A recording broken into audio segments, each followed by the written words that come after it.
NDA ಸರ್ಕಾರದ ಮಹತ್ವದ ನಿರ್ಧಾರಗಳಲ್ಲಿ ಒಂದಾದಂತಹ ಮಹಿಳಾ ಮೀಸಲಾತಿ ಮತ್ತು ಲೋಕಸಭಾ ಕ್ಷೇತ್ರದ ಪುನರ್ವಿಂಗಡಣೆ ಮಸೂದೆ ಬಗ್ಗೆ ಸಂಸತ್ನಲ್ಲಿ ಸುದೀರ್ಘ ಚರ್ಚೆ ನಡೀತಾ ಇದೆ. ಆದ್ರೆ ಈ ಎರಡು ವಿಷಯಗಳನ್ನ ಒಂದೇ ಮಸೂದೆಯನ್ನಾಗಿ ಮಾಡಿದ್ದಕ್ಕೆ ವಿರೋಧ ಪಕ್ಷಗಳು ತೀವ್ರ ಆಕ್ಷೇಪವನ್ನ ವ್ಯಕ್ತಪಡಿಸಿವೆ. ಇದರ ಬೆನ್ನಲ್ಲೀಗ ಪ್ರಧಾನಿ ನರೇಂದ್ರ ಮೋದಿ ಅವರು ವಿಪಕ್ಷಗಳ ಸಂಸದರಿಗೆ ಮಹತ್ವದ ಮನವಿಯನ್ನ ಮಾಡಿದ್ದಾರೆ.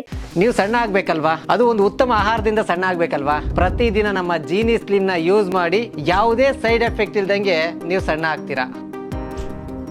ಈ ಬಗ್ಗೆ ಎಕ್ಸ್ ಖಾತೆಯಲ್ಲಿ ಟ್ವೀಟ್ ಮಾಡಿರುವಂತಹ ಪ್ರಧಾನಿ ಮೋದಿ, ಲೋಕಸಭೆಯ ಮೇಲೆ ಲಕ್ಷಾಂತರ ಭಾರತೀಯ ಮಹಿಳೆಯರ ನಿರೀಕ್ಷೆಗಳಿದೆ.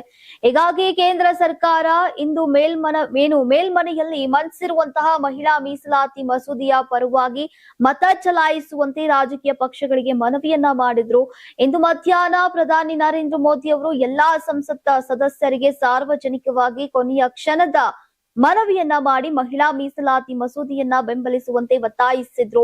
ಸಂಜೆಯ ನಂತರ ಲೋಕಸಭೆಯು ಪ್ರಸ್ತಾವನೆಯ ಮೇಲೆ ಮತ ಚಲಾಯಿಸೋಕೆ ಸಿದ್ಧವಾಗ್ತಾ ಇದ್ದಂತೆ ಕೋಟ್ಯಾಂತರ ಮಹಿಳೆಯರು ನಮ್ಮನ್ನ ಗಮನಿಸ್ತಾ ಇದ್ದಾರೆ ಅಂತ ಹೇಳಿದ್ರು. ಈಗ ನಾರಿ ಶಕ್ತಿ ವಂದನಾ ನಿಧಿ ಅಧಿನಿಯಮವನ್ನ ಈಗ ತಿದ್ದುಪಡಿ ಮಾಡುವಂತಹ ಕುರಿತು ಸಂಸತ್ನಲ್ಲಿ ಪ್ರಸ್ತುತ ಚರ್ಚೆ ನಡೀತಾ ಇದೆ. ತಪ್ಪು ಕಲ್ಪನೆಗಳನ್ನ ಈಗ ಪರಿಹರಿಸೋಕೆ ಎಲ್ಲಾ ತಾರ್ಕಿಕ ಪ್ರಕ್ರಿಯೆಗಳನ್ನ ನೀಡಲಾಗಿದೆ ಮತ್ತು ಚರ್ಚೆಯ ಸಮಯದಲ್ಲಿ ಎತ್ತಲಾದಂತಹ ಎಲ್ಲಾ ಕಳವಳಗಳನ್ನ ಸ್ಪಷ್ಟಪಡಿಸಲಾಗಿದೆ ಅಂತ ಹೇಳಿದ್ರು. ಈಗ ರಾಜಕೀಯ ಕಾರಣಗಳಿಂದಾಗಿ ದಶಕಗಳಿಂದ ಮಹಿಳಾ ಮೀಸಲಾತಿ ಜಾರಿ ತರೋದು ವಿಳಂಬವಾಗ್ತಾ ಇತ್ತು.